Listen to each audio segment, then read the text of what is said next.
Hello everyone, আসসালামু আলাইকুম। কিতা অবশ্য ভালো আছেন নি? তো আজকে আমি বানাইমু আলুর দম বা আলু বিরান বাজে যে একটা হই একটু বেলা আমরা তো হই আলু বিরান ওলা আস্তে আস্তে আলু কিন্তু বিরান করে খাইতে যে মজা লাগে। আর শীতে বিশেষ করে শীতের দিনে ওলাখান আলু খাইলে যে ভালো লাগে আর কি, মজাও লাগে জাল জাল হইয়া বানাইলে। তো এক আপনারা দেখাইলে তো আপনারা দেখতে থাকা তো এখানে দেখতে পারা ফার্স্টও আমি আলু গুনতারে বালার টিকেও সিদ্ধ হইয়া নিচ্ছি। আর যেহেতু নয় আলু বেশি জাল করা লাগতো না, আমি অল্প পানিতে কিন্তু সিদ্ধ করছি। আর যে সুন্দর কুক হয়েছে দেখো আপনারা, আমি আর্ধে ভাঙ্গিয়া দেখাইলাম দেখো কত সুন্দর কুক হয়েছে। তো নামাই লাইছি আলুটার পানি টানা করে। তো হন লয় বইয়া বিসমিল্লাহির রহমানির রহিম হইয়া দিলাম সয়াবিন তেল বেশ করে দিয়া দিমু অল্প একটু লবণ আর অল্প একটু হলুদের গুঁড়া দিয়াই কেন আমি দিলাইমো সিদ্ধ করা আলু।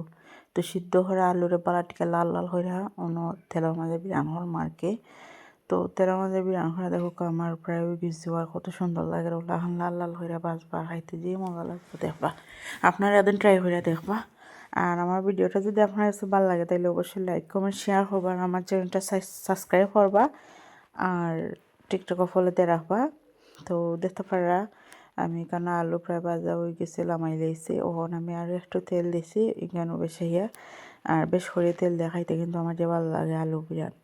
তো দেখো আমি এখানে বেশ করে তেল দেয় কেন দিচ্ছি রসুন আমার পরিমাণ মতো আর শুকনো মরিচ 3-4টে দিয়ে এখন বালাটিকে লাল হয়ে দেয় কেন দিলাম বেশ করে পেঁয়াজ। আর পেঁয়াজ কিন্তু আমি ফলিয়া দিচ্ছি ছোটো ছোটো করে কাটি আর কি। তো দেখো কত সুন্দর করে আমি পেঁয়াজ কাটিয়ে দিচ্ছি। আর পেঁয়াজ আর মশলা যখন পেঁয়াজের রঙটা যখন চেঞ্জ হয়ে গেছে বাদামি রঙ হয়ে গেছে তখন আমি এখানের মাঝে মশলায় ধরলাম দিচ্ছি পরিমাণ মতো লবণ আর দিচ্ছি আদা 1 চামচ দিয়ে এখন বালাটিকে লাইরে চাইরে নিমু আর কি, পেঁয়াজটা গালাইমু আর কি। তো নয়া পেঁয়াজ যেহেতু এটা তো এমনিতেও গলে দেব। আর দেখো কেন ওখানে আমি মশলা দিয়ে অল্প অল্প নয় একটু বেশি দিচ্ছি মরিচের গুঁড়া, অল্প একটু হলুদের গুঁড়া দিচ্ছি আর দিচ্ছি কেন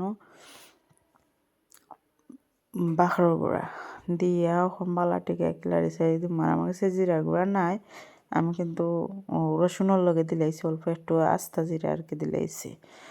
আর দিয়েও তো অল্প একটু পানিতে বালাটিকে মশলাটা কষাইমু যত সময় মশলাটা কাঁচা যে স্মেল আছে ও স্মেলটা না যাওয়া অব্দি একটু কষাইমু।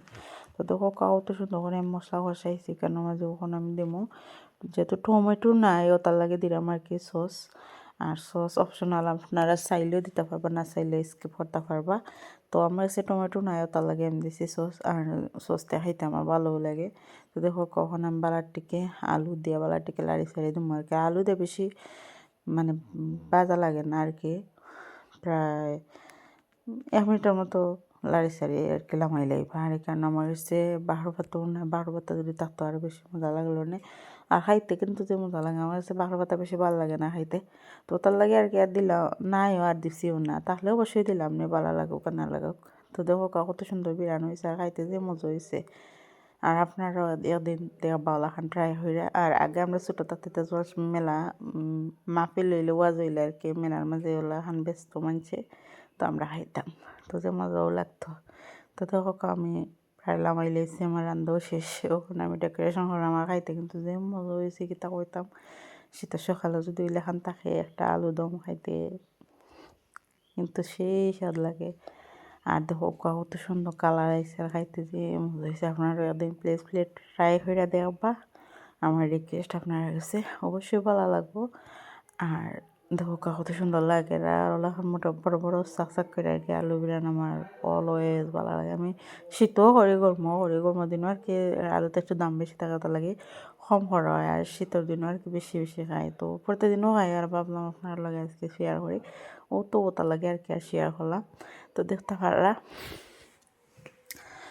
আমার আলুটা কিলাখান সুন্দর হয়েছে। আমি আপনার খাটিয়া দেখাইলাম খাইও দেখাইলাম। তো দেখতে পারা কত সুন্দর কুক হয়েছে আর যে গরম গরম ধোয়া ওঠে। তো আজকের মতো সব ভালো থাকবা সুস্থ থাকবা। আল্লাহ হাফেজ।